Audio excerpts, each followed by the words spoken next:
Good evening everyone, this is Hariom from दिव्यांग study.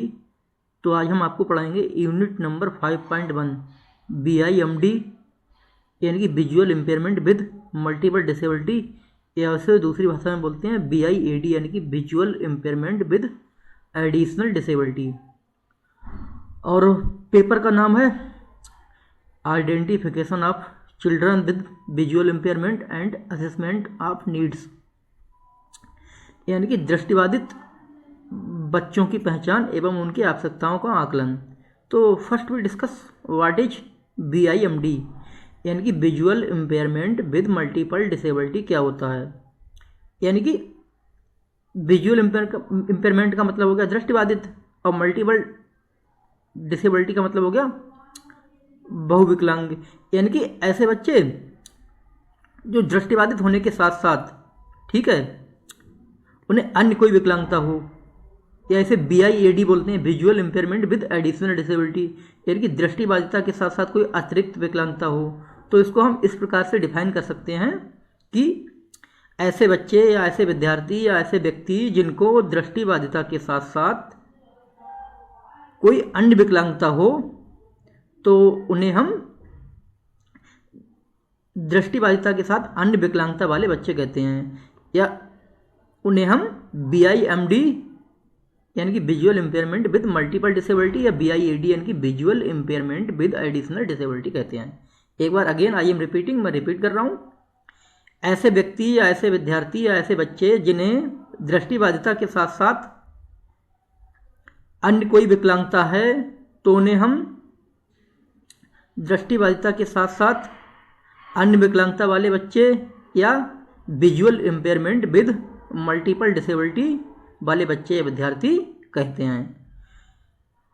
अब हम बात करते हैं टाइप्स ऑफ BIMD, यानी कि जो visual impairment with multiple disability है, ये कितने प्रकार के होते हैं। तो ये बहुत सारे प्रकार के हो सकते हैं। नंबर 1 हो जाएगा BI प्लस HI, यानी कि दृष्टिबाधिता के साथ साथ जिन्हें श्रवण बाधिता हो, इसको हम डेफ ब्लाइंड यानी कि बधिरांध भी बोलते हैं। बधिरांध बच्चे यानी कि उनको देखने में भी समस्या है, उनको हेयरिंग की भी समस्या है। तो आप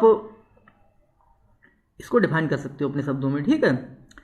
सेकंड नंबर का हो जाएगा BI प्लस ID, यानी कि दृष्टिबाधिता के साथ साथ बौद्धिक अक्षम बच्चे या विद्यार्थी।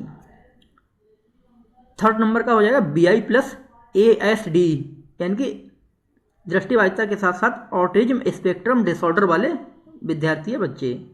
फोर्थ नंबर का हो जाएगा BI प्लस SLD, यानी कि दृष्टिबाधिता के साथ साथ स्पेसिफिक लर्निंग डिसेबिलिटी वाले बच्चे, यानी कि जिन्हें अधिगम अक्षमता हो। दृष्टिबाधिता तो है ही, प्लस में अधिगम अक्षमता वाले बच्चे। अधिगम अक्षमता में आते ही आपको पता है डिसलेक्सिया यानी कि रीडिंग संबंधी प्रॉब्लम, डिसग्राफिया राइटिंग संबंधी प्रॉब्लम, डिसकैलकुलिया मैथमेटिकल प्रॉब्लम्स, तो ये हो जाएगा, ठीक है। इसके बाद हमारा जो फिफ्थ नंबर का हो जाएगा वो BI plus speech and language disability, यानी कि दृष्टिबाधिता के साथ साथ स्पीच और भाषा संबंधी विकलांगता वाले बच्चे या विद्यार्थी। 6 नंबर का हो जाएगा BI प्लस LD, या LD को OH भी बोलते हैं, यानी कि दृष्टिबाधिता के साथ साथ लोकोमोटर डिसेबिलिटी वाले बच्चे या आर्थोपेडिक डिसेबिलिटी वाले बच्चे, यानी कि दृष्टिबाधिता के साथ साथ अस्थि विकलांगता वाले बच्चे भी बोल सकते हैं। तो इस तरह से और भी टाइप आप चाहो तो इसमें बना सकते हो। तो इसको अगर आप डिफाइन करना चाहो तो पहले तो BI यानी कि विजुअल इम्पेयरमेंट को 2 कैटेगरी में बांटा गया, लो विजन और ब्लाइंडनेस।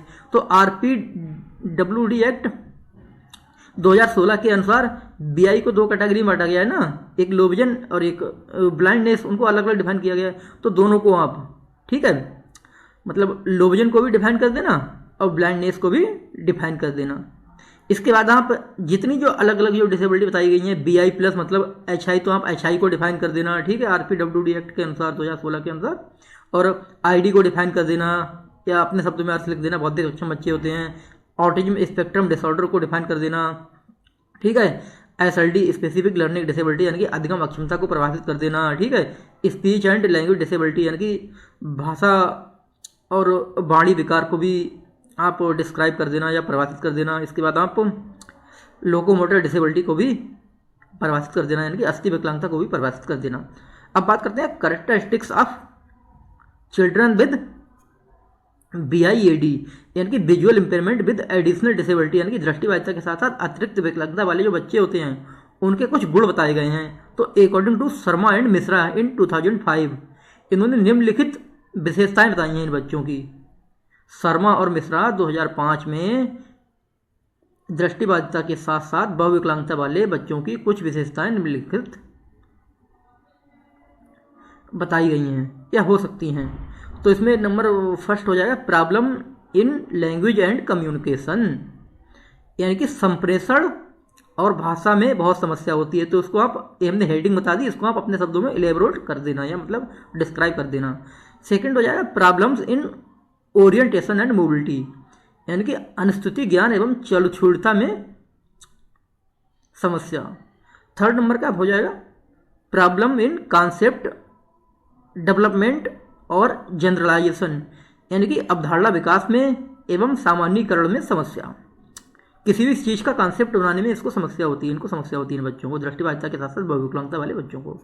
फोर्थ नंबर का हो जाएगा need of support for education and other daily living activities, यानी कि शैक्षणिक कार्यों एवं अन्य दैनिक दिनचर्या संबंधी कार्यों के लिए सपोर्ट की या सहायता की आवश्यकता होती है। तो इस तरह से हमने ये व्हाट इज BIMD या BIED और टाइप्स ऑफ BIMD या BIED और कैरेक्टरिस्टिक्स ऑफ BIED या BIMD हमने बताया है।